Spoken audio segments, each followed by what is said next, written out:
مرد کے لیے صرف پہننے کے اعتبار سے بھی اور نماز کے لحاظ سے بھی کہ مرد کو صرف اور صرف چاندی کی وہ انگوٹھی پہننا اس کی اجازت ہے کہ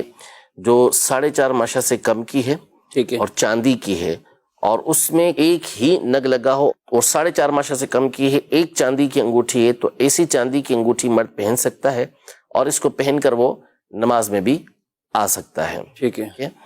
اور اس کی نماز ہو جائے گی۔ اس کے علاوہ اگر اس نے سونے کی انگوٹھی پہنی ہے یا چاندی کے 4.5 ماشا کی یا اس سے زیادہ کی انگوٹھی پہنی ہوئی ہے، یا ایک سے زیادہ انگوٹھیاں پہنی ہوئی ہیں، یا ایسی انگوٹھی پہنی ہوئی جس میں ایک سے زیادہ نگینے لگے ہوئے ہیں، یا بغیر نگینے کی پہنی ہوئی ہے، تو یہ تمام کی تمام صورتیں اس کے لیے گناہ بھی ہیں،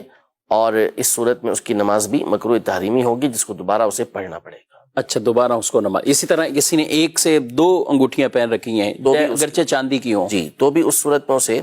نماز دوبارہ پڑھنا پڑے گی، مکروہ تحریمی اس کی نماز ہوگی۔ ٹھیک ہے۔ یہ جو نگینہ ہے اس کا بھی وزن اس میں شمار کریں گے یا انگوٹھی کا صرف؟ نگینہ نہیں، یہ صرف انگوٹھی جو اس کا ہلکا ہوتا ہے وہ مراد ہے، باقی اس کے اندر جو نگینہ لگا ہوا ہے وہ بھلے کتنا ہی بھاری بھرکم ہو، اس سے کوئی فرق نہیں پڑتا۔